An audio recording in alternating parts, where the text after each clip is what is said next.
Talking a whole lot of college football on the show tonight. I'm Jerrad Anderson. Phil Steele is our guest from Phil Steele's College Football Preview Magazine, in stores now all across Wyoming and at philsteele.com.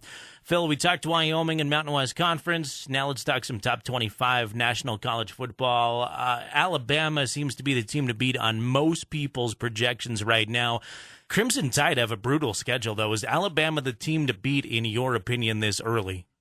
Yeah, I think Alabama will be the AP number one team. And if you look at my magazine at the Power Poll, Alabama is the number one most talented team in the country. And to me, it all starts with defense. I always put an extra emphasis on defense. And they had three big decisions made in the spring that really, or I should say in the winter, that really helped them out. Defensive end Jonathan Allen, linebacker Reuben Foster, strong safety Eddie Jackson. All three of those guys could have left for the NFL, but all three opted to return for their senior season. So Alabama has my number one rated defensive line, number one set of linebackers, number two DBs. They are loaded on that side of the ball. Offensively, while they lose their quarterback and top running back and Heisman winner Derrick Henry, I like the replacements. Cooper Bateman, a QB, Damian Harris, both Scarborough, a running back, and they have my number one set of receivers in the country, number 4 rated offensive line, number 10 rated special teams. Alabama's biggest question marks are this. Under Nick Saban, they've been number one in the country in the preseason twice. Those 2 years, they did not win a title in the last 7 years. They have 4 national titles, but none came when they were preseason number one. And the second would be the schedule. Not only open up with USC, but the top 4 teams in the SEC this year are Alabama, LSU, Tennessee, and Ole Miss. They not only play each of the other 3, they have to play each of them on the road, at Ole Miss, at Tennessee, at LSU. So they play the third toughest schedule in the country. Wow, yeah, that's brutal. Is the SEC going to be the strongest college football conference this season? Yeah, it was last year, the year before that, and like a broken record, it will be this year. And you look at that SEC West, it's the toughest division in football. In fact, one of the toughest things to predict in the magazine, who's going to finish 7th in the SEC West, because all those teams are bowl caliber and would be favorites in a lot of the other conferences in the country. Final question for you, Phil. How about a long shot that maybe nobody's talking about? And then is there a team that might be a little bit overrated right now? For the long shot, I'm going to go with the Washington Huskies. And here's a team that last year at one point was just 4-6.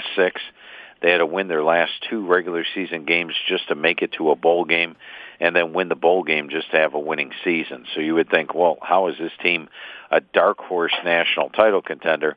I look at the fact that last year they only had 4 returning starters on defense. In fact, they lost a lot of players to the NFL last year, and yet they still had the best defense in the Pac-12. This year, the bulk of that defense is back.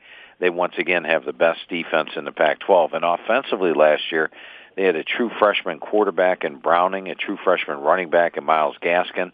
Those guys are now softs. Their top receiver, John Ross, missed last year with injury, and he is back. He's a dangerous kick returner, punt returner, and receiver.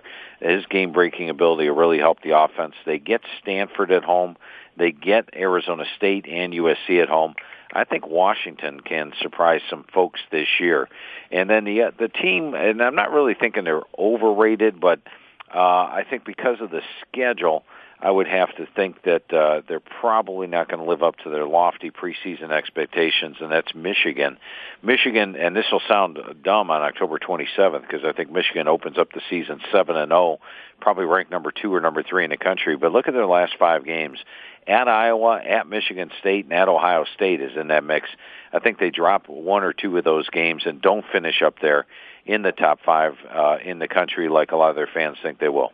All right. I've already picked up my copy of the magazine. Encourage everybody around Wyoming to go get Phil Steele's College Football Preview Magazine. It's on store shelves everywhere across the Cowboy State right now. philsteele.com for more. You can follow him on Twitter. Anything else we missed, Phil?